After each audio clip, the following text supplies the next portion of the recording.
이 영상이 도움되신다면 댓글로 나무아미탑을 관세음보살이라고 써주세요. 오늘 드리는 첫 번째 말씀은 금강경에 나오는 응무소주 이생기심이라는 구절입니다. 많은 분들이 이 말을 단순히 어떤 것에도 집착하지 말고 마음을 쓰라는 정도로만 알고 있습니다. 하지만 이 가르침 속에는 우리가 일상에서 겪는 괴로움에서 벗어날 수 있는 매우 실용적인 지혜가 담겨 있습니다. 이는 생각을 멈추거나 억지로 없애는 기술이 아닙니다. 오히려 우리 마음이 자유롭고 지혜롭게 작동하도록 만드는 적극적인 정신활동에 가깝습니다. 우리의 마음 속에서는 하루에도 수많은 생각과 감정이 나타났다가 사라집니다. 기쁜 감정이 생기기도 하고 화나는 마음이 들기도 하며 때로는 슬픔에 빠지기도 합니다. 이때 대부분의 사람들은 특정 감정이나 생각에 자신도 모르게 머물러 버립니다. 예를 들어 화가 나는 일이 생기면 우리는 그 분노라는 감정에 계속해서 머무르며 그 감정을 키워나갑니다. 과거의 후회스러운 기억에 머물며 스스로를 괴롭히고 아직 오지 않은 미래에 대한 걱정에 머물며 불안을 증폭시킵니다. 이렇게 어떤 생각이나 감정에 머무르는 것을 주소지를 정해준다고 표현할 수 있습니다. 한번 주소지를 정해주면 우리의 마음은 그곳에 단단히 고정되어 다른 곳으로 움직이지 못합니다. 그러나 부처님의 핵심 가르침 중 하나는 연기입니다.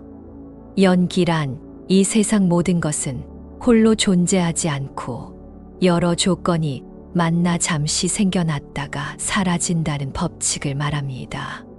우리의 생각이나 감정 또한 고정된 실체가 아니라 단지 여러 조건에 의해 잠시 나타난 현상일 뿐입니다. 금강경에서는 이러한 세상의 모든 현상을 무상하다고 가르칩니다. 무상이란 영원히 지속되는 것은 아무것도 없다는 뜻입니다. 따라서 우리가 붙잡고 있는 분노나 슬픔 같은 감정들도 본래는 영원한 것이 아니며 곧 변하고 사라질 대상입니다. 응무소주 이생기심의 첫 부분인 응무소주, 즉 머무는 바가 없어야 한다는 말은 바로 이 연기와 무상의 원리를 마음에 적용하는 것입니다. 어떤 생각이나 감정이 일어났을 때 그것을 붙잡아 내 것으로 만들고 영원할 것처럼 대하지 말라는 의미입니다. 대신 그 생각이나 감정을 잠시 우리 마음을 방문한 손님처럼 대하는 연습이 필요합니다. 손님이 오면 잠시 머물다 가듯이 우리 마음속 생각도 그저 지켜보면 알아서 제 갈 길을 가게 됩니다.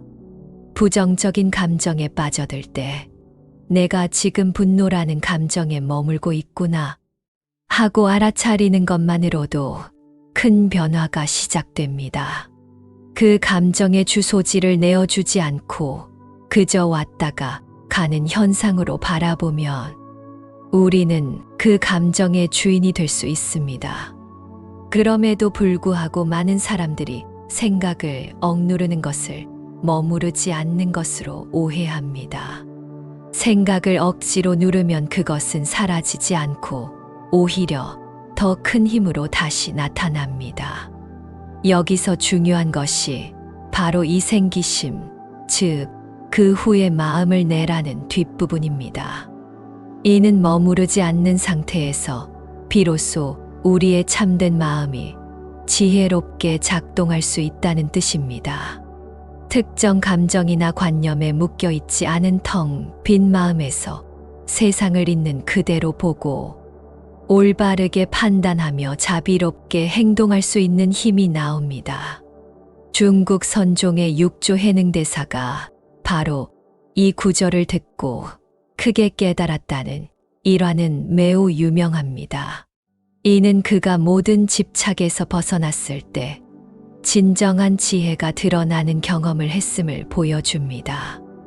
따라서 응무소주 이생기심은 단순히 소극적으로 집착을 피하는 것을 넘어 우리 마음의 본래 기능을 회복하는 적극적인 과정입니다. 과거의 후회와 미래의 불안이라는 주소지에서 벗어나 지금 이 순간의 마음을 둘 때 우리는 비로소 주변 사람들의 아픔에 공감하고 세상을 위해 무엇을 해야 할지 명확하게 알 수 있습니다. 우리는 보통 공덕을 쌓는다고 하면 어려운 이웃에게 돈이나 물건을 기부하는 일을 가장 먼저 떠올립니다. 물론 굶주린 이에게 밥을 주고 헐벗은 이에게 옷을 주는 것은 매우 훌륭하고 가치 있는 행동입니다. 그러나 금강경에서는 우리가 상상할 수 있는 모든 물질적 나눔보다 훨씬 더 큰 공덕을 쌓는 방법에 대해 반복해서 이야기하고 있습니다. 저도 처음에는 이 가르침을 이해하기 어려웠지만 그 의미를 깊이 생각해보고 나서야 이것이 가장 빠르고 확실하게 공덕을 쌓는 길임을 알게 되었습니다. 금강경에서는 온 세상을 가득 채울 만큼 많은 금은보화 같은 보물로 다른 사람을 돕는다고 해도 그 공덕은 유한하다고 말합니다. 그 이유는 물질적인 도움은 그 효과가 일시적이고 제한적이기 때문입니다. 배고픈 사람에게 밥 한 그릇을 주면 그 사람은 한 끼의 배고픔은 면할 수 있습니다. 그러나 다음 날이 되면 그 사람은 다시 배고픔을 느끼게 됩니다. 물질적 나눔은 이처럼 문제의 근원을 해결해 주지는 못합니다. 그러나 금강경이 말하는 가장 큰 공덕은 바로 법보시, 즉 부처님의 지혜로운 가르침을 다른 사람에게 전해주는 것입니다. 특히 이 경에 담긴 단 4구절의 짧은 가르침이라도 그 뜻을 다른 이에게 알려주는 공덕은 앞서 말한 온 세상을 채운 보물로 베푼 공덕보다 비교할 수 없을 만큼 크다고 부처님은 강조하십니다. 이것은 한 사람의 인생을 근본적으로 바꿀 수 있는 힘이 지혜에 있기 때문입니다. 밥 한 그릇은 한 사람의 배를 채워주지만 지혜의 가르침은 한 사람의 마음을 깨우쳐 평생 스스로의 힘으로 괴로움에서 벗어나게 할 수 있습니다. 여기서 우리는 복덕과 공덕의 차이를 이해해야 합니다. 복덕은 세상 속에서 받는 복을 의미하며 예를 들어 재물이 많아지거나 건강하게 사는 것을 말합니다. 그러나 이 복은 유한하며 언젠가는 사라집니다. 반면에 공덕은 지혜를 닦고 깨달음으로 나아가는 힘을 의미하며 이는 시간과 공간을 넘어 영원히 지속됩니다. 물질을 나누는 행위는 주로 복덕을 쌓는 일에 해당합니다. 그럼에도 불구하고 지혜의 가르침을 나누는 법보시는 영원히 사라지지 않는 공덕을 쌓는 행위입니다. 따라서 한 사람이 지혜의 가르침을 듣고 마음이 바뀌면 그는 더 이상 어리석은 행동으로 스스로와 남을 괴롭히지 않게 됩니다. 그리고 그 깨달음을 얻은 사람은 또 다른 사람에게 그 지혜를 전해주게 됩니다. 이렇게 지혜의 나눔은 한 사람에게서 끝나지 않고 계속해서 퍼져나가 수많은 사람들의 삶에 긍정적인 영향을 미칩니다. 마치 하나의 불꽃이 수많은 초에 불을 붙여 세상을 환하게 밝히는 것과 같습니다. 이것이 바로 법보시의 공덕이 무한하다고 하는 이유입니다. 우리는 살아가면서 때로는 이해할 수 없는 어려움이나 억울한 일을 겪곤 합니다. 성실하게 살아왔다고 생각했는데 갑자기 사업이 어려워지거나 다른 사람들로부터 오해를 받아 구설수에 오르기도 합니다. 이럴 때 우리는 왜 나에게만 이런 시련이 닥치는 것일까 하며 세상을 원망하거나 깊은 좌절감에 빠지기 쉽습니다. 불교에서는 현재 우리가 겪는 모든 일이 과거에 우리가 지은 원인에 따른 결과라고 설명하는데 이를 업이라고 부릅니다. 지금 겪는 고난은 과거에 지었던 부정적인 업의 결과일 수 있다는 것입니다. 그러나 금강경은 우리에게 매우 희망적인 가르침을 전해줍니다. 그것은 바로 아무리 과거에 지은 죄업이 무겁고 크다 할지라도 그 업을 소멸시킬 방법이 있다는 것입니다. 금강경에서는 만약 어떤 사람이 이 경전을 마음으로 받아 지니고 소리 내어 읽는다면 본래는 악도도, 즉 지옥이나 아귀와 같은 고통스러운 세상에 떨어져야 할 무거운 업보조차도 바로 지금 이 생에서 다른 사람들로부터 가벼운 미움을 받거나 작은 어려움을 겪는 정도로 그치고 마침내 모든 업이 깨끗하게 사라질 것이라고 분명히 말하고 있습니다. 이것은 불교의 중요한 개념 중 하나인 전중경수라는 원리입니다. 전중경수란 무거운 것을 가벼운 것으로 바꾸어 받는다는 뜻입니다. 예를 들어 어떤 사람이 과거에 지은 업으로 인해 미래에 큰 사고를 당하거나 심각한 병에 걸릴 운명이었다고 가정해 봅시다. 그러나 그 사람이 금강경을 열심히 읽고 그 가르침을 실천했다면 그 공덕의 힘으로 미래에 겪어야 할 큰 고통이 현재의 가벼운 손해나 다른 사람과의 사소한 다툼 정도로 약하게 나타나고 사라지게 됩니다. 이것은 마치 큰 빚을 진 사람이 이자조차 감당하기 어려울 때 원금의 아주 일부만 갚고 모든 빚을 탕감받는 것과 같은 이치입니다. 따라서 우리가 지금 겪는 작은 시련이나 억울한 일들은 단순히 재수 없는 사건이 아닐 수도 있습니다. 오히려 금강경을 수지하고 독송한 공덕으로 과거의 큰 빚을 지금 이 순간 작은 대가로 청산하고 있는 과정일 수 있습니다. 이러한 관점으로 현재의 고난을 바라보면 우리는 더 이상 좌절하거나 분노하지 않을 수 있습니다. 대신 나의 업장이 이렇게 가볍게 소멸되고 있구나 하고 감사한 마음을 낼 수 있게 됩니다. 이러한 마음의 전환은 고통을 대하는 우리의 태도를 완전히 바꾸어 놓습니다. 그럼에도 불구하고 눈앞에 어려움을 겪고 있을 때 이런 긍정적인 마음을 유지하기는 쉽지 않습니다. 고통 속에서 감사함을 느끼는 것은 꾸준한 연습과 믿음이 필요합니다. 중요한 것은 고난을 대하는 우리의 관점이 바뀌는 순간부터 업장 소멸 속도가 빨라진다는 사실입니다.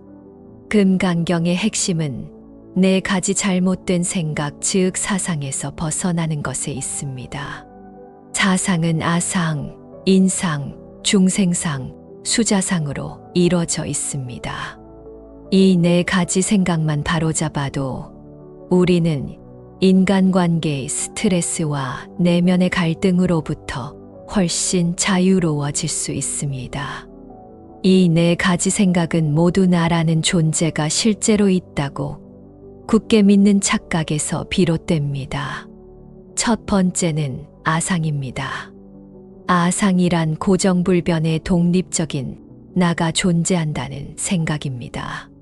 우리는 보통 나의 몸, 나의 생각, 나의 감정이라고 말하며 이 모든 것을 소유하고 통제하는 영원한 주인공인 내가 있다고 믿습니다.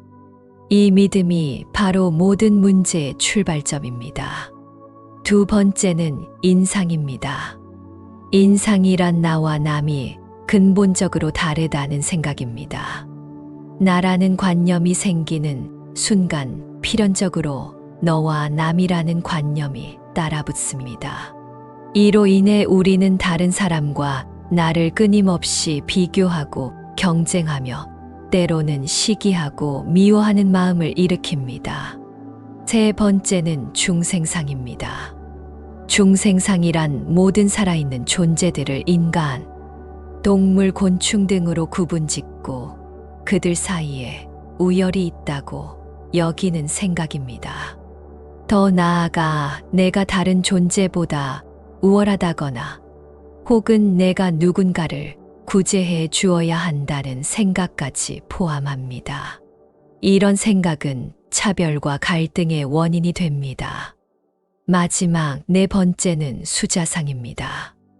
수자상이란 나라는 존재가 과거로부터 이어져 영원히 살아갈 것이라는 생각, 즉 생명에 대한 집착을 의미합니다. 이로 인해 우리는 늙고 병드는 것을 두려워하고 죽음을 피하려고 애쓰며 영원한 삶을 갈망하게 됩니다. 따라서 이 네 가지 생각을 깨뜨리는 것이 바로 괴로움의 뿌리를 뽑는 일입니다. 그럼에도 불구하고 이 개념들은 너무 철학적으로 들려 실생활에 적용하기 어려워 보일 수 있습니다. 그래서 저는 아주 실용적인 방법을 하나 제안하고 싶습니다. 그것은 바로 나 자신을 고정된 실체로 보지 않고 다양한 역할을 수행하는 연기자라고 생각하는 것입니다. 예를 들어 회사에 있을 때 당신은 김 대리 혹은 박 과장이라는 역할을 연기하고 있는 것입니다. 집에 돌아오면 당신은 아들이나 딸 혹은 아빠나 엄마라는 역할을 연기하게 됩니다. 그러나 많은 사람들이 이 역할을 진짜 자기 자신이라고 착각합니다. 그래서 회사에서 상사에게 질책을 받으면 김 대리라는 역할이 비판받은 것인데 마치 나라는 존재 전체가 부정당한 것처럼 큰 상처를 받습니다. 반대로 칭찬을 받으면 우쭐해지며 그 역할에 더욱 집착하게 됩니다. 이것이 바로 아상과 인상에 사로잡힌 상태입니다. 이제부터는 역할에 충실하게 연기하되 그 역할이 영원한 내가 아니라는 사실을 항상 기억해 보십시오. 훌륭한 연기자는 무대 위에서 맡은 배역에 완전히 몰입하지만 공연이 끝나면 자신의 본 모습으로 돌아옵니다. 이와 같이 우리도 각각의 역할에 최선을 다해 책임감 있게 행동하되 그 역할에 대한 세상의 평가에 일희일비하지 않는 연습이 필요합니다. 직장에서의 나는 직장 상사로서의 역할을 수행할 뿐이고 가정에서의 나는 부모로서의 역할을 수행할 뿐입니다. 그 역할들은 조건에 따라 잠시 나타났다가 사라지는 것일 뿐 영원한 나의 실체가 아닙니다. 우리는 대부분 자신의 몸을 자기 자신과 동일하게 여깁니다. 그래서 젊고 건강할 때는 자신감에 넘치지만 몸이 늙고 병들기 시작하면 큰 두려움과 고통을 느낍니다. 외모에 대한 집착이나 건강에 대한 지나친 염려 역시 모두 내 몸을 영원한 나라고 착각하는 데서 비롯됩니다. 그러나 불교의 핵심 경전인 금강경에서는 이 세상의 모든 현상은 영원하지 않다고 가르칩니다. 특히 경전의 마지막 부분에 나오는 유명한 구절은 우리의 육신을 포함한 모든 것이 꿈과 같고 환상과 같으며 물거품이나 그림자 같다고 말합니다. 또한 아침 햇살에 사라지는 이슬과 같고 순식간에 나타났다 사라지는 번개와도 같다고 이야기합니다. 이 6가지 비유는 모두 이 세상에 고정불변의 실체란 없다는 무상이라는 진리를 가리키고 있습니다. 우리의 몸 역시 이러한 무상의 법칙에서 벗어날 수 없습니다. 따라서 저는 이 가르침을 실생활에 적용할 수 있는 매우 효과적인 방법을 하나 제안하고자 합니다. 그것은 바로 우리의 몸을 이번 생에서만 잠시 빌려 쓰는 한정판 체험용 장비라고 생각하는 것입니다. 우리는 보통 자신이 소유한 물건은 매우 아끼지만 빌린 물건은 그보다 조심스럽게 다룹니다. 마찬가지로 이 몸을 완전한 내 것이 아니라 아주 귀하고 성능 좋은 장비를 잠시 대여한 것이라고 관점을 바꾸어 보는 것입니다. 이렇게 생각하면 우리는 이 장비를 함부로 다루지 않게 됩니다. 오히려 이 장비를 통해 세상을 경험하고 좋은 일을 하며 지혜를 닦을 수 있기에 더욱 아끼고 소중히 관리해야 함을 깨닫게 됩니다. 건강한 음식을 먹고 꾸준히 운동하며 몸을 잘 보살피는 행위는 이 장비의 성능을 최상으로 유지하기 위한 현명한 관리가 됩니다. 이것은 몸에 대한 집착이 아니라 지혜로운 활용입니다. 그럼에도 불구하고 우리는 이 장비가 영원하지 않다는 사실을 항상 기억해야 합니다. 어떤 장비든 언젠가는 낡고 고장나며 결국에는 반납해야 할 때가 옵니다. 우리의 몸이 늙고 병드는 것은 이 장비의 사용 기한이 다가오고 있다는 자연스러운 신호입니다. 장비의 반납 시기가 왔을 때, 즉 죽음의 순간이 다가왔을 때, 소유자라는 생각에 사로잡혀 있다면 큰 고통과 두려움에 빠질 것입니다. 그러나 처음부터 잠시 빌려 쓰는 것이라고 생각했다면 우리는 훨씬 더 평온한 마음으로 인생의 마지막 순간을 맞이할 수 있습니다. 잘 사용한 장비를 미련 없이 반납하는 것처럼 말입니다. 우리의 몸은 지금 여기에 있지만 마음은 종종 다른 시간대를 여행하고는 합니다.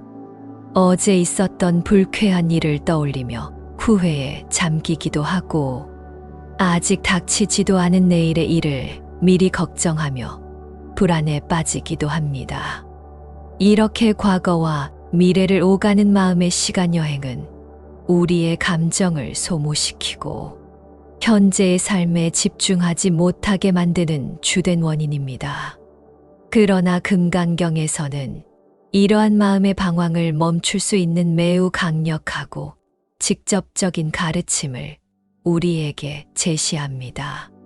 그것은 바로 과거의 마음도 얻을 수 없고 현재의 마음도 얻을 수 없으며 미래의 마음도 얻을 수 없다는 구절입니다. 이 말은 우리가 붙잡으려고 하는 과거, 현재, 미래의 마음이 모두 실체가 없는 환상과 같다는 뜻입니다.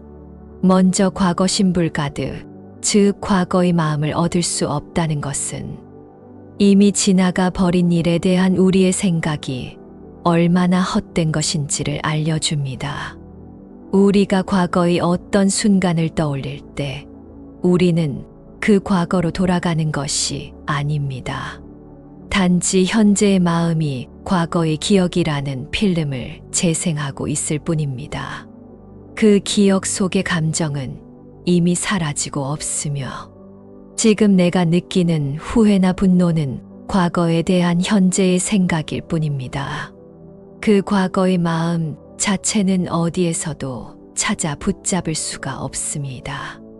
다음으로 미래 신불가득, 즉 미래의 마음을 얻을 수 없다는 것은 아직 오지 않은 시간에 대한 걱정이 얼마나 부질없는지를 보여줍니다. 미래는 아직 존재하지 않는 상상의 영역입니다. 우리가 미래에 대해 불안을 느끼는 것은 실제로 일어날 사건 때문이 아니라 아직 오지 않은 미래를 상상하며 현재의 마음이 미리 고통을 만들어내고 있기 때문입니다. 그 미래의 마음 역시 실체가 없기는 마찬가지입니다. 그럼에도 불구하고 가장 이해하기 어려운 부분은 현재 심불가득, 즉 현재의 마음조차 얻을 수 없다는 대목일 것입니다.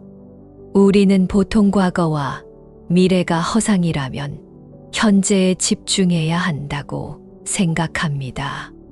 그러나 우리가 지금 이 순간이라고 인식하는 그 찰나는 인식하는 순간 이미 과거가 되어 흘러가 버립니다. 현재는 머물러 있는 점이 아니라 끊임없이 흘러가는 과정 그 자체입니다.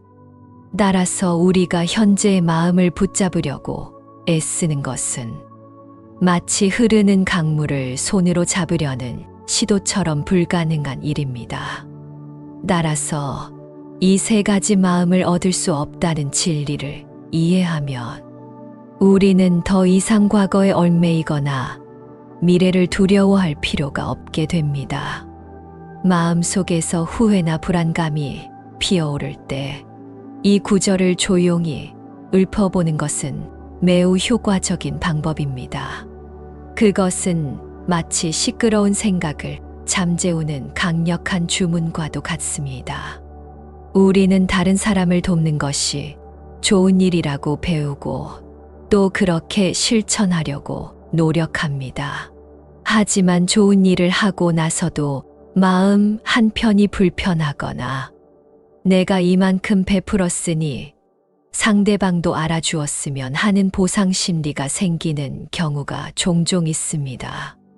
이런 마음이 드는 이유는 우리가 나눔의 본질을 아직 완전히 이해하지 못했기 때문일 수 있습니다.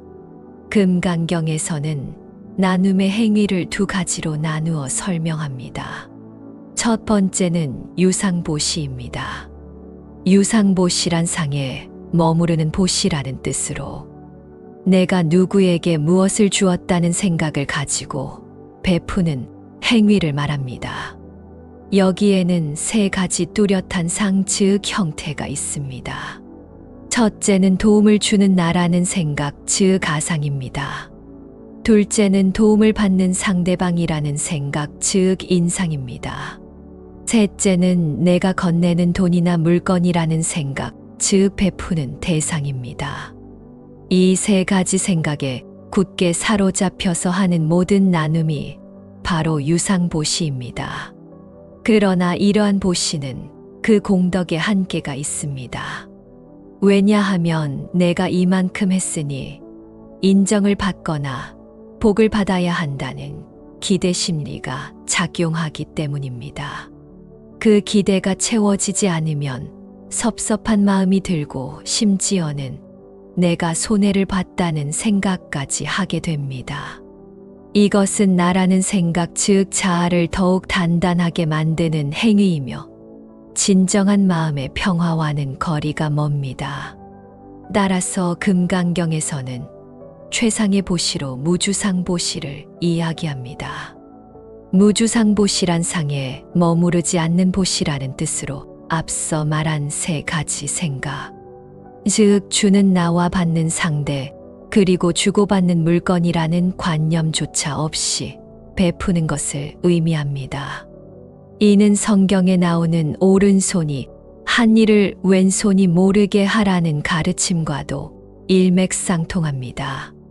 누가 알아주기를 바라지도 않고 나 스스로도 내가 대단한 일을 했다고 생각하지 않으며 그저 마땅히 해야 할 일을 할 뿐이라는 마음으로 행하는 것입니다. 그럼에도 불구하고 우리는 본능적으로 내가 한 일을 기억하고 그에 대한 대가를 기대하게 됩니다. 무주상보시는 이러한 인간의 본성을 거스르는 것처럼 보여 매우 어렵게 느껴질 수 있습니다. 하지만 금강경은 무주상보시의 공덕이 동서남북 사방의 허공을 모두 합친 것만큼이나 넓고 커서 헤아릴 수 없다고 말합니다. 그 이유는 어떠한 대가도 바라지 않는 순수한 마음에서 나온 행위는 나라는 작은 틀에 갇히지 않기 때문입니다. 우리가 흔히 금강경이라고 부르는 이 경전의 원래 이름은 금강반야바라 밀경입니다. 여기서 가장 앞에 나오는 금강이라는 단어에 경전 전체를 꿰뚫는 핵심적인 비밀이 숨어 있습니다. 금강이란 세상에서 가장 단단한 물질인 다이아몬드를 의미합니다. 다이아몬드는 다른 어떤 보석이나 광물도 깨뜨리고 자를 수 있지만 세상 그 어떤 것으로도 다이아몬드 자체를 부술 수는 없습니다. 이것은 단순한 비유를 넘어 우리 마음의 본질에 대한 중요한 상징입니다. 금강경에서 말하는 다이아몬드는 바로 우리의 본래 마음자리, 즉 모든 존재가 가지고 있는 불성을 가리킵니다. 불성이란 부처와 똑같은 성품이라는 뜻으로 우리 안에 본래부터 갖추어져 있는 순수하고 완전하며 지혜로운 마음을 말합니다. 이 마음은 마치 다이아몬드처럼 어떠한 외부의 충격이나 오염에도 결코 부서지거나 더러워지지 않는 특성을 가지고 있습니다. 그러나 우리는 평소에 우리 안에 다이아몬드가 있다는 사실을 전혀 알지 못합니다. 그 이유는 우리의 불성이 무거운 번뇌와 잘못된 생각, 그리고 오랜 세월 쌓아온 업장이라는 두꺼운 흙과 먼지에 덮여 익히기 때문입니다. 우리는 흙먼지가 잔뜩 묻은 돌멩이를 자기 자신이라고 착각하며 살아갑니다. 그래서 외부의 작은 충격에도 쉽게 상처받고 깨지며 다른 사람의 말 한마디에 감정이 오염되고 더러워진다고 느낍니다. 하지만 이것은 흙먼지가 흔들리고 더러워지는 것일 뿐, 그 안에 있는 다이아몬드 자체는 조금도 손상되지 않습니다. 따라서 금강경을 읽고 그 가르침을 실천하는 과정은 외부에서 다이아몬드를 구해오는 일이 아닙니다. 그것은 이미 내 안에 존재하는 다이아몬드를 덮고 있는 흙과 먼지를 조심스럽게 닦아내는 과정과 같습니다. 경전의 한 구절 한 구절이 바로 다이아몬드를 닦는 부드러운 천이자 동시에 나의 잘못된 고정관념이라는 단단한 바위를 깨뜨리는 망치 역할을 합니다. 내가 옳다는 생각 남보다 뛰어나다는 생각 같은 아상의 바위를 깨뜨리고 모든 것은 영원하지 않다는 무상의 진리로 마음의 먼지를 닦아낼 때 우리의 본래 마음인 다이아몬드는 서서히 그 빛을 드러내기 시작합니다. 우리는 보통 부처님이라고 하면 황금빛으로 빛나는 위대한 인물이나 우리와는 차원이 다른 특별한 신처럼 생각하는 경향이 있습니다. 이러한 생각은 존경심을 나타내는 것일 수도 있지만 동시에 부처님의 가르침과 깨달음을 나와는 상관없는 아주 멀고 높은 경지의 이야기로 만들어 버리는 원인이 되기도 합니다. 그러나 금강경을 깊이 읽어보면 놀랍게도 부처님 스스로가 이러한 신격화를 단호하게 부정하고 있다는 사실을 알 수 있습니다. 경전에서 부처님은 자신을 열애라고 칭하며 열애는 무언가 특별한 깨달음을 얻은 바가 없으며 또한 어떤 고정된 진리를 설한 바도 없다고 선언합니다. 여기서 열애란 진리 그 자체로 온 존재라는 의미를 지닌 부처님의 다른 이름입니다. 이는 부처님이 우리와 근본적으로 다른 특별한 존재가 아니라는 매우 파격적인 자기 고백입니다. 먼저 깨달음을 얻은 바가 없다는 말의 의미를 생각해 보아야 합니다.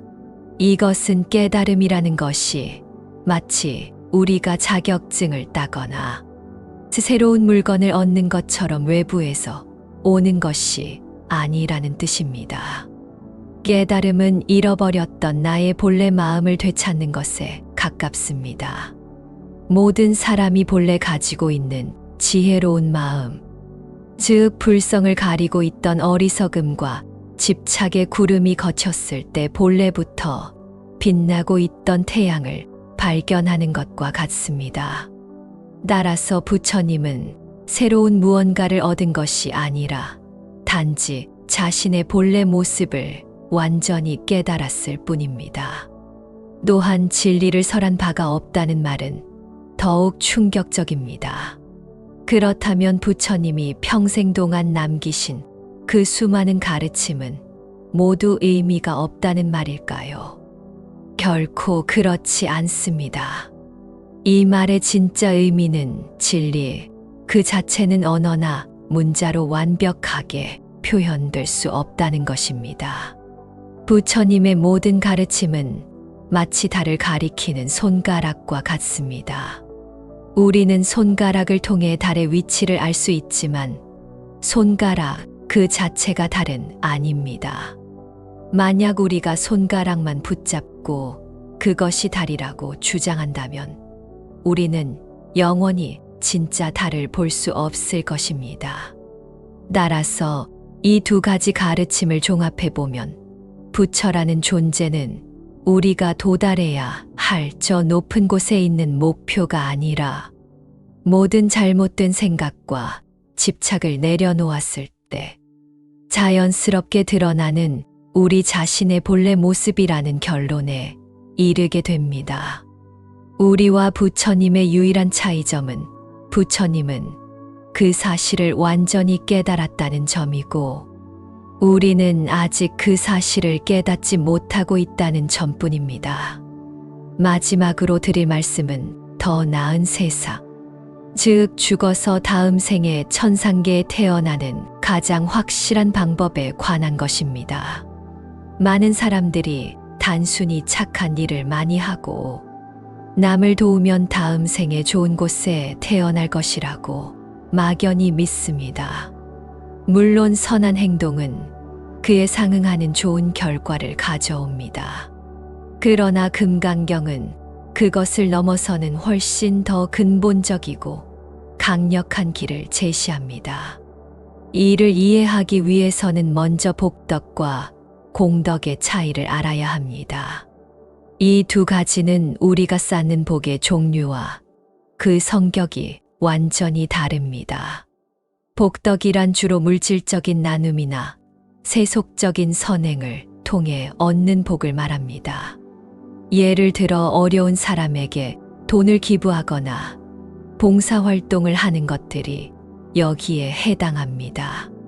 이러한 복덕은 분명히 우리 삶을 풍요롭게 하고 다음 생에 인간계나 천상계와 같은 행복한 세상에 태어나는 기반이 될 수 있습니다. 그러나 금강경에서는 이러한 복덕이 유한하다고 말합니다. 마치 우리가 은행에 저축한 돈과 같아서 한 번 쓰고 나면 사라져 버리는 것입니다.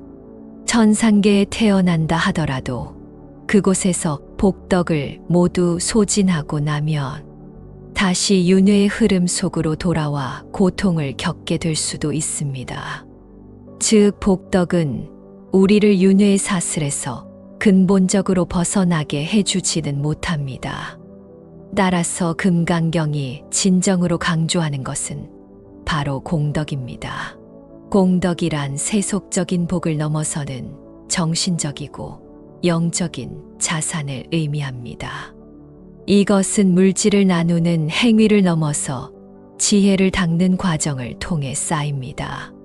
금강경의 가르침, 즉 모든 것은 실체가 없으며 나라는 존재 또한 고정된 것이 아니라는 진리를 마음으로 믿고 이해하며 생활 속에서 실천하고 더 나아가 다른 사람들에게 그 지혜를 전파하는 행위가 바로 공덕을 쌓는 길입니다. 그럼에도 불구하고 사람들은 눈에 보이지 않는 공덕보다는 당장 칭찬받고 스스로 만족할 수 있는 복덕을 쌓는 일에 더 마음이 가기 쉽습니다. 지혜를 닦는 길은 꾸준한 노력과 성찰이 필요하기에 어렵게 느껴질 수 있습니다. 하지만 복덕이 유한한 저축이라면 공덕은 결코 마르지 않는 샘물과도 같습니다. 물질적 보시로 쌓은 복은 이번 생이 끝나면 그 힘이 다할 수 있지만 지혜를 닦아서 얻은 공덕은 우리의 마음 자체를 변화시키기 때문에 영원히 사라지지 않고 다음 생까지 이어집니다.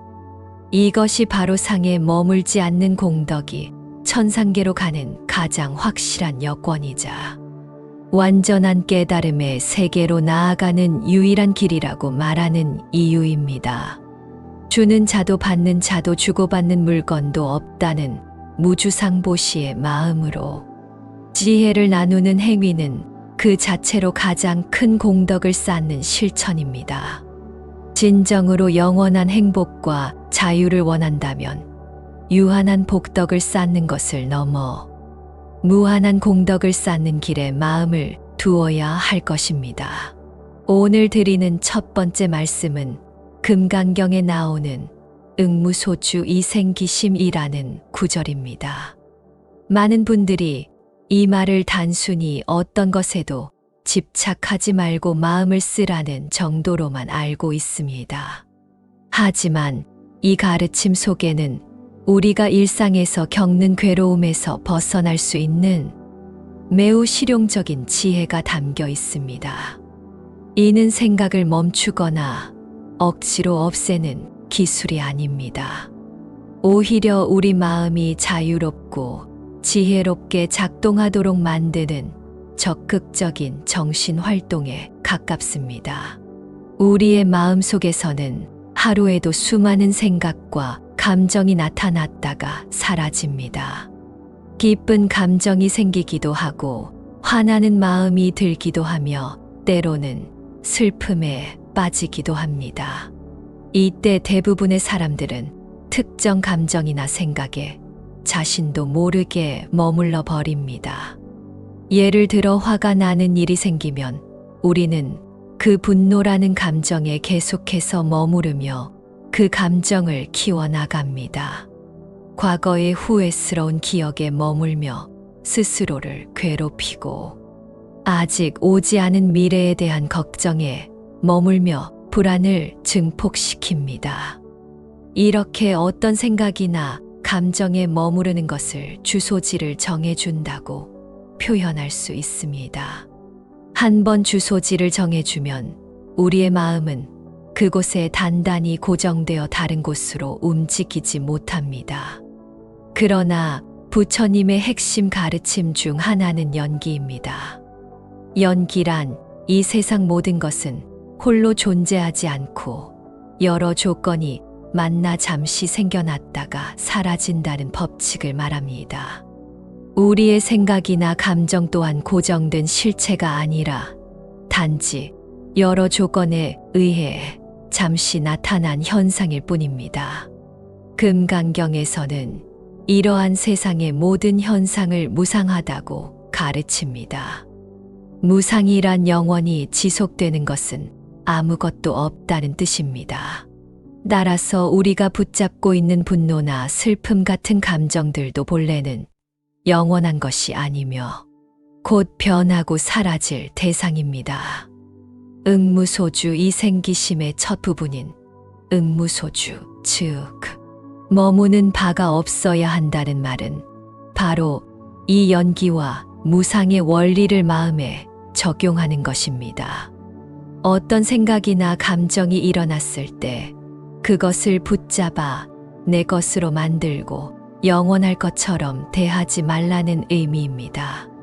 대신 그 생각이나 감정을 잠시 우리 마음을 방문한 손님처럼 대하는 연습이 필요합니다. 손님이 오면 잠시 머물다 가듯이 우리 마음속 생각도 그저 지켜보면 알아서 제 갈 길을 가게 됩니다. 부정적인 감정에 빠져들 때 내가 지금 분노라는 감정에 머물고 있구나 하고 알아차리는 것만으로도 큰 변화가 시작됩니다.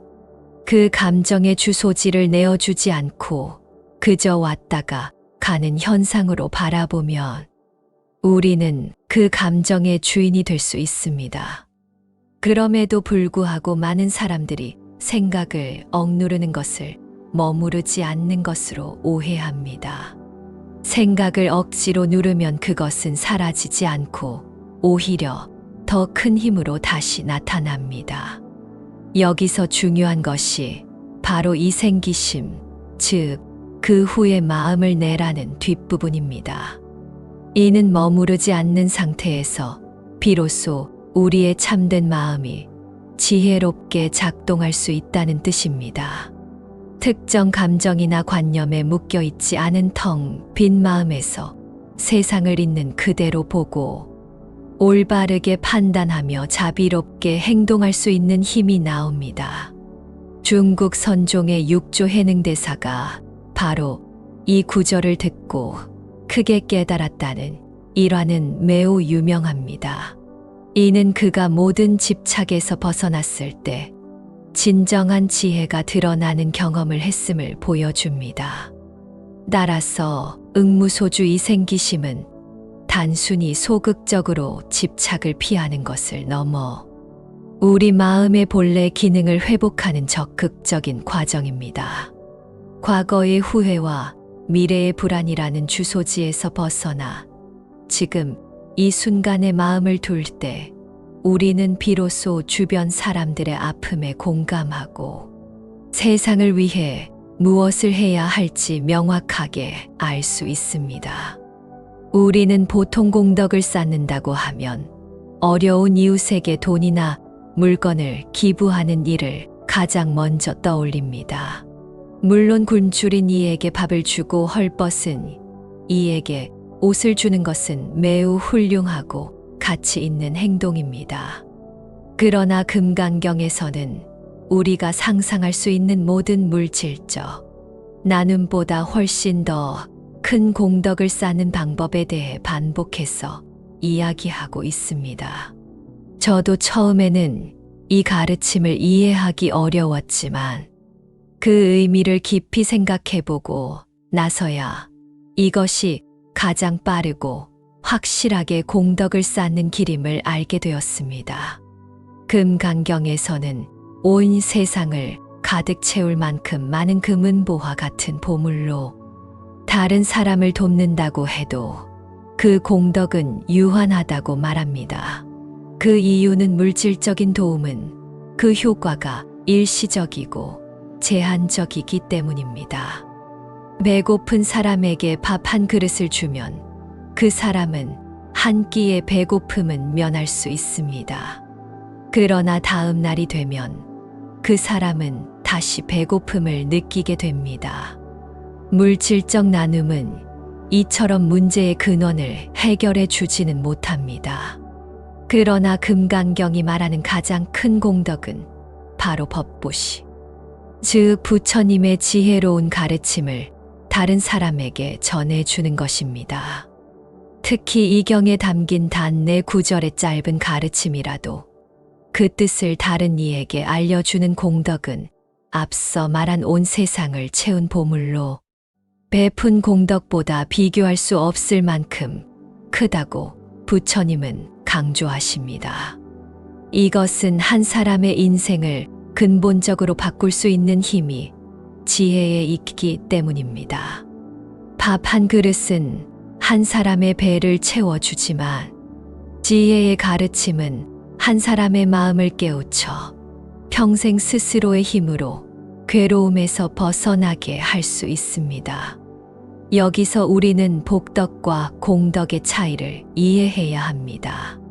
복덕은 세상 속에서 받는 복을 의미하며 예를 들어 재물이 많아지거나 건강하게 사는 것을 말합니다. 그러나 이 복은 유한하며 언젠가는 사라집니다. 반면에 공덕은 지혜를 닦고 깨달음으로 나아가는 힘을 의미하며 이는 시간과 공간을 넘어 영원히 지속됩니다. 물질을 나누는 행위는 주로 복덕을 쌓는 일에 해당합니다. 그럼에도 불구하고 지혜의 가르침을 나누는 법보시는 영원히 사라지지 않는 공덕을 쌓는 행위입니다. 따라서 한 사람이 지혜의 가르침을 듣고 마음이 바뀌면 그는 더 이상 어리석은 행동으로 스스로와 남을 괴롭히지 않게 됩니다. 그리고 그 깨달음을 얻은 사람은 또 다른 사람에게 그 지혜를 전해주게 됩니다. 이렇게 지혜의 나눔은 한 사람에게서 끝나지 않고 계속해서 퍼져나가 수많은 사람들의 삶에 긍정적인 영향을 미칩니다. 마치 하나의 불꽃이 수많은 초에 불을 붙여 세상을 환하게 밝히는 것과 같습니다. 이것이 바로 법보시의 공덕이 무한하다고 하는 이유입니다. 우리는 살아가면서 때로는 이해할 수 없는 어려움이나 억울한 일을 겪곤 합니다. 성실하게 살아왔다고 생각했는데 갑자기 사업이 어려워지거나 다른 사람들로부터 오해를 받아 구설수에 오르기도 합니다. 이럴 때 우리는 왜 나에게만 이런 시련이 닥치는 것일까 하며 세상을 원망하거나 깊은 좌절감에 빠지기 쉽습니다. 불교에서는 현재 우리가 겪는 모든 일이 과거에 우리가 지은 원인에 따른 결과라고 설명하는데 이를 업이라고 부릅니다. 지금 겪는 고난은 과거에 지었던 부정적인 업의 결과일 수 있다는 것입니다. 그러나 금강경은 우리에게 매우 희망적인 가르침을 전해줍니다. 그것은 바로 아무리 과거에 지은 죄업이 무겁고 크다 할지라도 그 업을 소멸시킬 방법이 있다는 것입니다. 금강경에서는 만약 어떤 사람이 이 경전을 마음으로 받아 지니고 소리 내어 읽는다면 본래는 악도도, 즉 지옥이나 아귀와 같은 고통스러운 세상에 떨어져야 할 무거운 업보조차도 바로 지금 이 생에서 다른 사람들로부터 가벼운 미움을 받거나 작은 어려움을 겪는 정도로 그치고 마침내 모든 업이 깨끗하게 사라질 것이라고 분명히 말하고 있습니다. 이것은 불교의 중요한 개념 중 하나인 전중경수라는 원리입니다. 전중경수란 무거운 것을 가벼운 것으로 바꾸어 받는다는 뜻입니다. 예를 들어 어떤 사람이 과거에 지은 업으로 인해 미래에 큰 사고를 당하거나 심각한 병에 걸릴 운명이었다고 가정해 봅시다.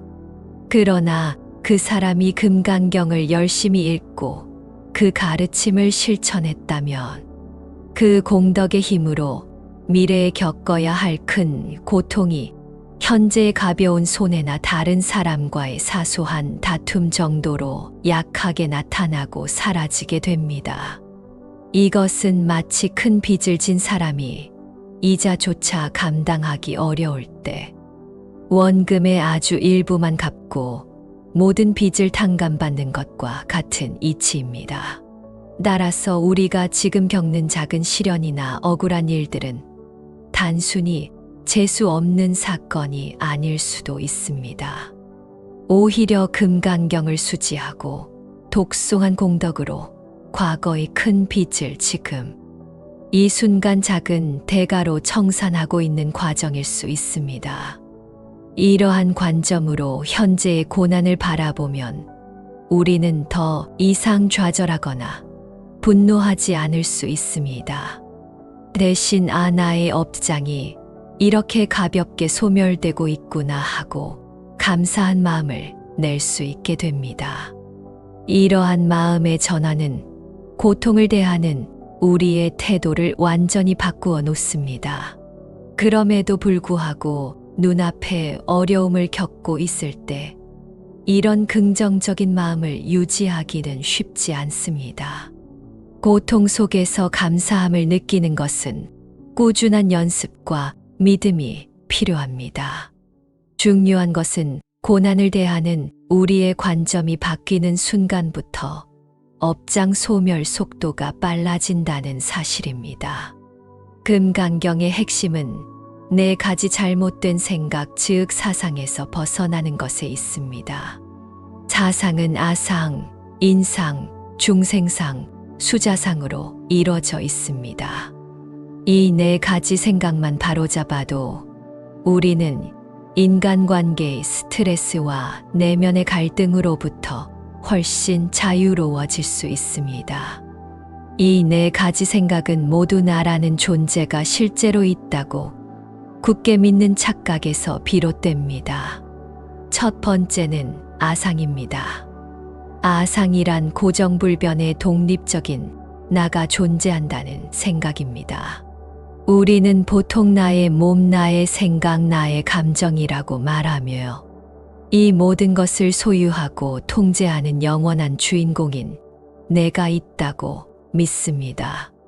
이 믿음이 바로 모든 문제의 출발점입니다. 두 번째는 인상입니다. 인상이란 나와 남이 근본적으로 다르다는 생각입니다. 나라는 관념이 생기는 순간 필연적으로 너와 남이라는 관념이 따라붙습니다. 이로 인해 우리는 다른 사람과 나를 끊임없이 비교하고 경쟁하며 때로는 시기하고 미워하는 마음을 일으킵니다. 세 번째는 중생상입니다. 중생상이란 모든 살아있는 존재들을 인간, 동물, 곤충 등으로 구분짓고 그들 사이에 우열이 있다고 여기는 생각입니다. 더 나아가 내가 다른 존재보다 우월하다거나 혹은 내가 누군가를 구제해 주어야 한다는 생각까지 포함합니다. 이런 생각은 차별과 갈등의 원인이 됩니다. 마지막 네 번째는 수자상입니다. 수자상이란 나라는 존재가 과거로부터 이어져 영원히 살아갈 것이라는 생각, 즉 생명에 대한 집착을 의미합니다. 이로 인해 우리는 늙고 병드는 것을 두려워하고 죽음을 피하려고 애쓰며 영원한 삶을 갈망하게 됩니다. 따라서 이 네 가지 생각을 깨뜨리는 것이 바로 괴로움의 뿌리를 뽑는 일입니다. 그럼에도 불구하고 이 개념들은 너무 철학적으로 들려 실생활에 적용하기 어려워 보일 수 있습니다. 그래서 저는 아주 실용적인 방법을 하나 제안하고 싶습니다. 그것은 바로 나 자신을 고정된 실체로 보지 않고 다양한 역할을 수행하는 연기자라고 생각하는 것입니다. 예를 들어 회사에 있을 때 당신은 김 대리 혹은 박 과장이라는 역할을 연기하고 있는 것입니다. 집에 돌아오면 당신은 아들이나 딸 혹은 아빠나 엄마라는 역할을 연기하게 됩니다. 그러나 많은 사람들이 이 역할을 진짜 자기 자신이라고 착각합니다. 그래서 회사에서 상사에게 질책을 받으면 김 대리라는 역할이 비판받은 것인데 마치 나라는 존재 전체가 부정당한 것처럼 큰 상처를 받습니다. 반대로 칭찬을 받으면 우쭐해지며 그 역할에 더욱 집착하게 됩니다. 이것이 바로 아상과 인상에 사로잡힌 상태입니다. 이제부터는 역할에 충실하게 연기하되 그 역할이 영원한 내가 아니라는 사실을 항상 기억해 보십시오. 훌륭한 연기자는 무대 위에서 맡은 배역에 완전히 몰입하지만 공연이 끝나면 자신의 본 모습으로 돌아옵니다. 이와 같이 우리도 각각의 역할에 최선을 다해 책임감 있게 행동하되 그 역할에 대한 세상의 평가에 일희일비하지 않는 연습이 필요합니다. 직장에서의 나는 직장 상사로서의 역할을 수행할 뿐이고 가정에서의 나는 부모로서의 역할을 수행할 뿐입니다. 그 역할들은 조건에 따라 잠시 나타났다가 사라지는 것일 뿐 영원한 나의 실체가 아닙니다. 우리는 대부분 자신의 몸을 자기 자신과 동일하게 여깁니다. 그래서 젊고 건강할 때는 자신감에 넘치지만 몸이 늙고 병들기 시작하면 큰 두려움과 고통을 느낍니다. 외모에 대한 집착이나 건강에 대한 지나친 염려, 역시 모두 내 몸을 영원한 나라고 착각하는 데서 비롯됩니다. 그러나 불교의 핵심 경전인 금강경에서는 이 세상의 모든 현상은 영원하지 않다고 가르칩니다. 특히 경전의 마지막 부분에 나오는 유명한 구절은 우리의 육신을 포함한 모든 것이 꿈과 같고 환상과 같으며 물거품이나 그림자 같다고 말합니다. 또한 아침 햇살에 사라지는 이슬과 같고 순식간에 나타났다 사라지는 번개와도 같다고 이야기합니다. 이 6가지 비유는 모두 이 세상에 고정불변의 실체란 없다는 무상이라는 진리를 가리키고 있습니다. 우리의 몸 역시 이러한 무상의 법칙에서 벗어날 수 없습니다. 따라서 저는 이 가르침을 실생활에 적용할 수 있는 매우 효과적인 방법을 하나 제안하고자 합니다. 그것은 바로 우리의 몸을 이번 생에서만 잠시 빌려 쓰는 한정판 체험용 장비라고 생각하는 것입니다. 우리는 보통 자신이 소유한 물건은 매우 아끼지만 빌린 물건은 그보다 조심스럽게 다룹니다. 마찬가지로 이 몸을 완전한 내 것이 아니라 아주 귀하고 성능 좋은 장비를 잠시 대여한 것이라고 관점을 바꾸어 보는 것입니다. 이렇게 생각하면 우리는 이 장비를 함부로 다루지 않게 됩니다.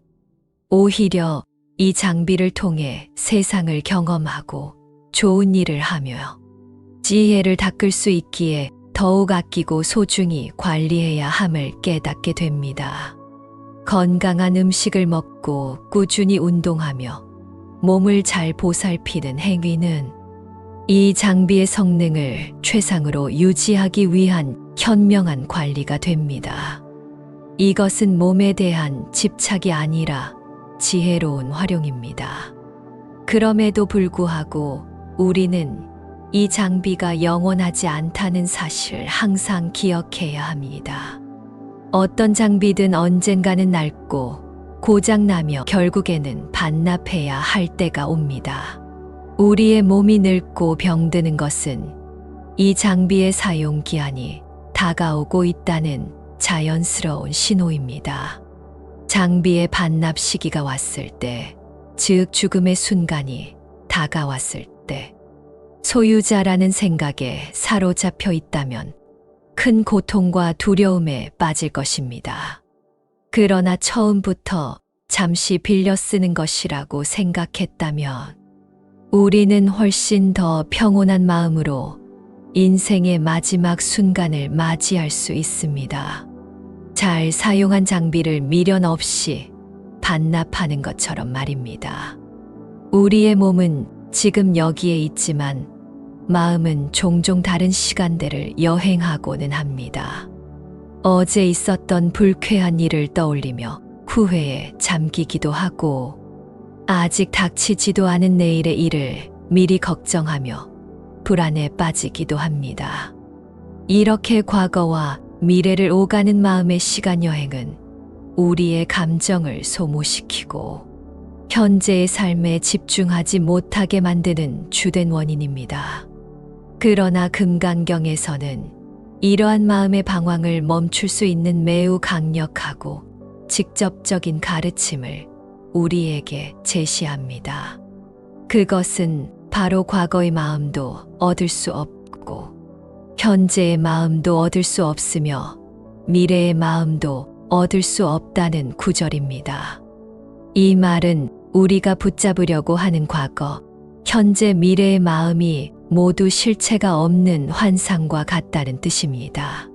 먼저 과거 신불가드, 즉 과거의 마음을 얻을 수 없다는 것은 이미 지나가 버린 일에 대한 우리의 생각이 얼마나 헛된 것인지를 알려줍니다. 우리가 과거의 어떤 순간을 떠올릴 때 우리는 그 과거로 돌아가는 것이 아닙니다. 단지 현재의 마음이 과거의 기억이라는 필름을 재생하고 있을 뿐입니다. 그 기억 속의 감정은 이미 사라지고 없으며 지금 내가 느끼는 후회나 분노는 과거에 대한 현재의 생각일 뿐입니다. 그 과거의 마음 자체는 어디에서도 찾아 붙잡을 수가 없습니다. 다음으로 미래 신불 가득, 즉 미래의 마음을 얻을 수 없다는 것은 아직 오지 않은 시간에 대한 걱정이 얼마나 부질없는지를 보여줍니다. 미래는 아직 존재하지 않는 상상의 영역입니다.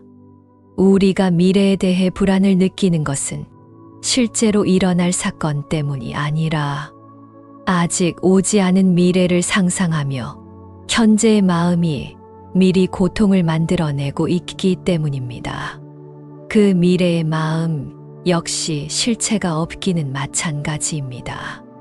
그럼에도 불구하고 가장 이해하기 어려운 부분은 현재 신불 가득, 즉 현재의 마음조차 얻을 수 없다는 대목일 것입니다. 우리는 보통 과거와 미래가 허상이라면 현재에 집중해야 한다고 생각합니다. 그러나 우리가 지금 이 순간이라고 인식하는 그 찰나는 인식하는 순간 이미 과거가 되어 흘러가 버립니다. 현재는 머물러 있는 점이 아니라 끊임없이 흘러가는 과정 그 자체입니다. 따라서 우리가 현재의 마음을 붙잡으려고 애쓰는 것은 마치 흐르는 강물을 손으로 잡으려는 시도처럼 불가능한 일입니다. 따라서 이 세 가지 마음을 얻을 수 없다는 진리를 이해하면 우리는 더 이상 과거에 얽매이거나 미래를 두려워할 필요가 없게 됩니다. 마음 속에서 후회나 불안감이 피어오를 때 이 구절을 조용히 읊어보는 것은 매우 효과적인 방법입니다. 그것은 마치 시끄러운 생각을 잠재우는 강력한 주문과도 같습니다. 우리는 다른 사람을 돕는 것이 좋은 일이라고 배우고 또 그렇게 실천하려고 노력합니다. 하지만 좋은 일을 하고 나서도 마음 한편이 불편하거나 내가 이만큼 베풀었으니 상대방도 알아주었으면 하는 보상 심리가 생기는 경우가 종종 있습니다. 이런 마음이 드는 이유는 우리가 나눔의 본질을 아직 완전히 이해하지 못했기 때문일 수 있습니다. 금강경에서는 나눔의 행위를 두 가지로 나누어 설명합니다. 첫 번째는 유상보시입니다. 유상보시란 상에 머무르는 보시라는 뜻으로 내가 누구에게 무엇을 주었다는 생각을 가지고 베푸는 행위를 말합니다. 여기에는 세 가지 뚜렷한 상, 즉 형태가 있습니다. 첫째는 도움을 주는 나라는 생각, 즉 가상입니다. 둘째는 도움을 받는 상대방이라는 생각, 즉 인상입니다. 셋째는 내가 건네는 돈이나 물건이라는 생각, 즉 베푸는 대상입니다. 이 세 가지 생각에 굳게 사로잡혀서 하는 모든 나눔이 바로 유상보시입니다. 그러나 이러한 보시는 그 공덕에 한계가 있습니다. 왜냐하면 내가 이만큼 했으니 인정을 받거나 복을 받아야 한다는 기대 심리가 작용하기 때문입니다. 그 기대가 채워지지 않으면 섭섭한 마음이 들고 심지어는 내가 손해를 봤다는 생각까지 하게 됩니다. 이것은 나라는 생각, 즉 자아를 더욱 단단하게 만드는 행위이며 진정한 마음의 평화와는 거리가 멉니다. 따라서 금강경에서는 최상의 보시로 무주상보시를 이야기합니다. 무주상보시란 상에 머무르지 않는 보시라는 뜻으로 앞서 말한 세 가지 생각, 즉 주는 나와 받는 상대, 그리고 주고받는 물건이라는 관념조차 없이 베푸는 것을 의미합니다. 이는 성경에 나오는 오른손이 한 일을 왼손이 모르게 하라는 가르침과도 일맥상통합니다. 누가 알아주기를 바라지도 않고 나 스스로도 내가 대단한 일을 했다고 생각하지 않으며 그저 마땅히 해야 할 일을 할 뿐이라는 마음으로 행하는 것입니다. 그럼에도 불구하고 우리는 본능적으로 내가 한 일을 기억하고 그에 대한 대가를 기대하게 됩니다. 무주상보시는 이러한 인간의 본성을 거스르는 것처럼 보여 매우 어렵게 느껴질 수 있습니다. 하지만 금강경은 무주상보시의 공덕이 동서남북 사방의 허공을 모두 합친 것만큼이나 넓고 커서 헤아릴 수 없다고 말합니다. 그 이유는 어떠한 대가도 바라지 않는 순수한 마음에서 나온 행위는 나라는 작은 틀에 갇히지 않기 때문입니다. 우리가 흔히 금강경이라고 부르는 이 경전의 원래 이름은 금강반야바라 밀경입니다. 여기서 가장 앞에 나오는 금강이라는 단어에 경전 전체를 꿰뚫는 핵심적인 비밀이 숨어 있습니다. 금강이란 세상에서 가장 단단한 물질인 다이아몬드를 의미합니다. 다이아몬드는 다른 어떤 보석이나 광물도 깨뜨리고 자를 수 있지만 세상 그 어떤 것으로도 다이아몬드 자체를 부술 수는 없습니다. 이것은 단순한 비유를 넘어 우리 마음의 본질에 대한 중요한 상징입니다. 금강경에서 말하는 다이아몬드는 바로 우리의 본래 마음자리, 즉 모든 존재가 가지고 있는 불성을 가리킵니다. 불성이란 부처와 똑같은 성품이라는 뜻으로 우리 안에 본래부터 갖추어져 있는 순수하고 완전하며 지혜로운 마음을 말합니다. 이 마음은 마치 다이아몬드처럼 어떠한 외부의 충격이나 오염에도 결코 부서지거나 더러워지지 않는 특성을 가지고 있습니다.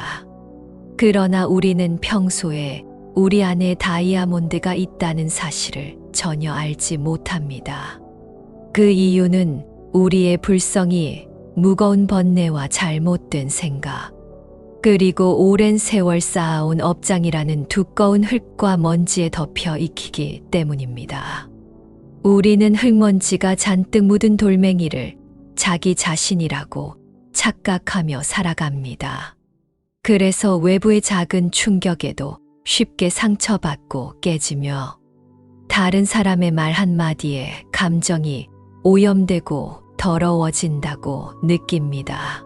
하지만 이것은 흙먼지가 흔들리고 더러워지는 것일 뿐, 그 안에 있는 다이아몬드 자체는 조금도 손상되지 않습니다. 따라서 금강경을 읽고 그 가르침을 실천하는 과정은 외부에서 다이아몬드를 구해오는 일이 아닙니다. 그것은 이미 내 안에 존재하는 다이아몬드를 덮고 있는 흙과 먼지를 조심스럽게 닦아내는 과정과 같습니다. 경전의 한 구절 한 구절이 바로 다이아몬드를 닦는 부드러운 천이자 동시에 나의 잘못된 고정관념이라는 단단한 바위를 깨뜨리는 망치 역할을 합니다. 내가 옳다는 생각 남보다 뛰어나다는 생각 같은 아상의 바위를 깨뜨리고 모든 것은 영원하지 않다는 무상의 진리로 마음의 먼지를 닦아낼 때 우리의 본래 마음인 다이아몬드는 서서히 그 빛을 드러내기 시작합니다. 우리는 보통 부처님이라고 하면 황금빛으로 빛나는 위대한 인물이나 우리와는 차원이 다른 특별한 신처럼 생각하는 경향이 있습니다. 이러한 생각은 존경심을 나타내는 것일 수도 있지만 동시에 부처님의 가르침과 깨달음을 나와는 상관없는 아주 멀고 높은 경지의 이야기로 만들어 버리는 원인이 되기도 합니다.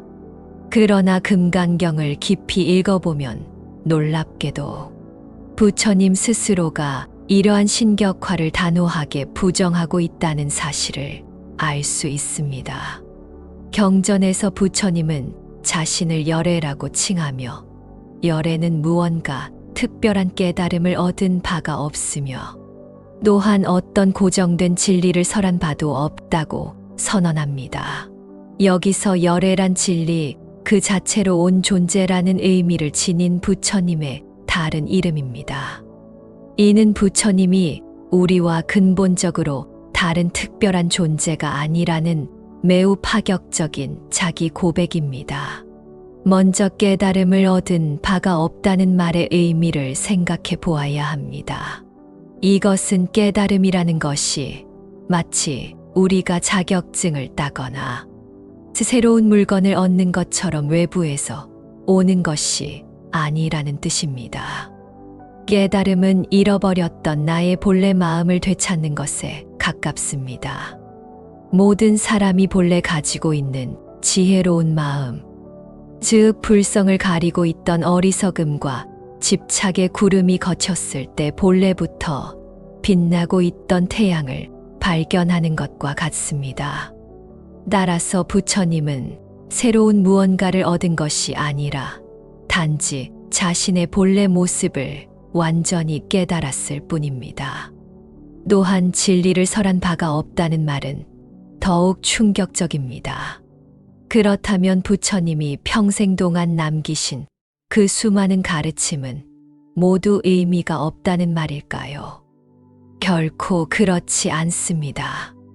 이 말의 진짜 의미는 진리, 그 자체는 언어나 문자로 완벽하게 표현될 수 없다는 것입니다. 부처님의 모든 가르침은 마치 달을 가리키는 손가락과 같습니다. 우리는 손가락을 통해 달의 위치를 알 수 있지만 손가락 그 자체가 달은 아닙니다. 만약 우리가 손가락만 붙잡고 그것이 달이라고 주장한다면 우리는 영원히 진짜 달을 볼 수 없을 것입니다.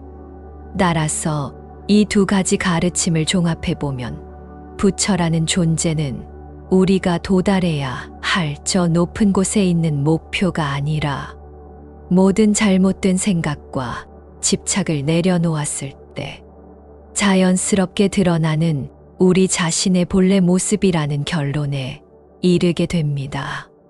우리와 부처님의 유일한 차이점은 부처님은 그 사실을 완전히 깨달았다는 점이고 우리는 아직 그 사실을 깨닫지 못하고 있다는 점뿐입니다.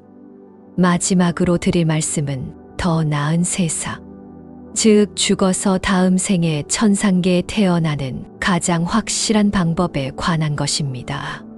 많은 사람들이 단순히 착한 일을 많이 하고 남을 도우면 다음 생에 좋은 곳에 태어날 것이라고 막연히 믿습니다. 물론 선한 행동은 그에 상응하는 좋은 결과를 가져옵니다. 그러나 금강경은 그것을 넘어서는 훨씬 더 근본적이고 강력한 길을 제시합니다. 이를 이해하기 위해서는 먼저 복덕과 공덕의 차이를 알아야 합니다.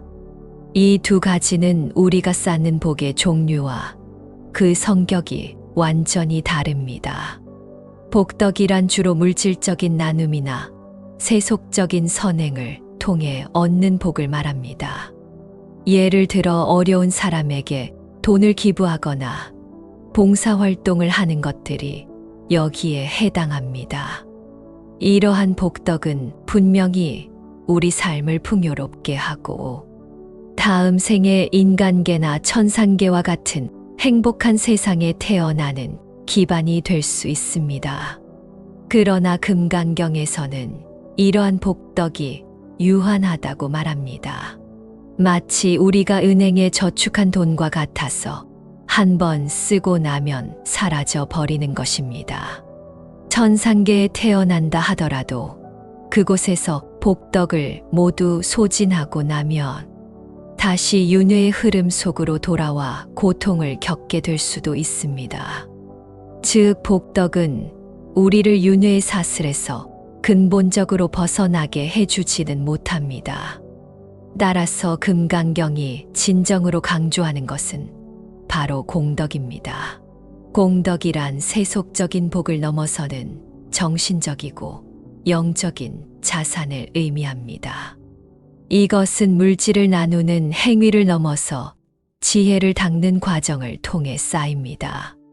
금강경의 가르침, 즉 모든 것은 실체가 없으며 나라는 존재 또한 고정된 것이 아니라는 진리를 마음으로 믿고 이해하며 생활 속에서 실천하고 더 나아가 다른 사람들에게 그 지혜를 전파하는 행위가 바로 공덕을 쌓는 길입니다.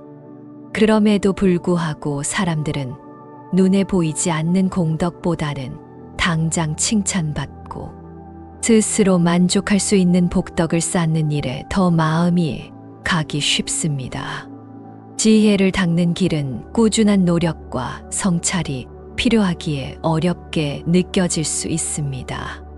하지만 복덕이 유한한 저축이라면 공덕은 결코 마르지 않는 샘물과도 같습니다. 물질적 보시로 쌓은 복은 이번 생이 끝나면 그 힘이 다할 수 있지만 지혜를 닦아서 얻은 공덕은 우리의 마음 자체를 변화시키기 때문에 영원히 사라지지 않고 다음 생까지 이어집니다. 이것이 바로 상에 머물지 않는 공덕이 천상계로 가는 가장 확실한 여권이자 완전한 깨달음의 세계로 나아가는 유일한 길이라고 말하는 이유입니다. 주는 자도 받는 자도 주고받는 물건도 없다는 무주상보시의 마음으로 지혜를 나누는 행위는 그 자체로 가장 큰 공덕을 쌓는 실천입니다. 진정으로 영원한 행복과 자유를 원한다면 유한한 복덕을 쌓는 것을 넘어 무한한 공덕을 쌓는 길에 마음을 두어야 할 것입니다.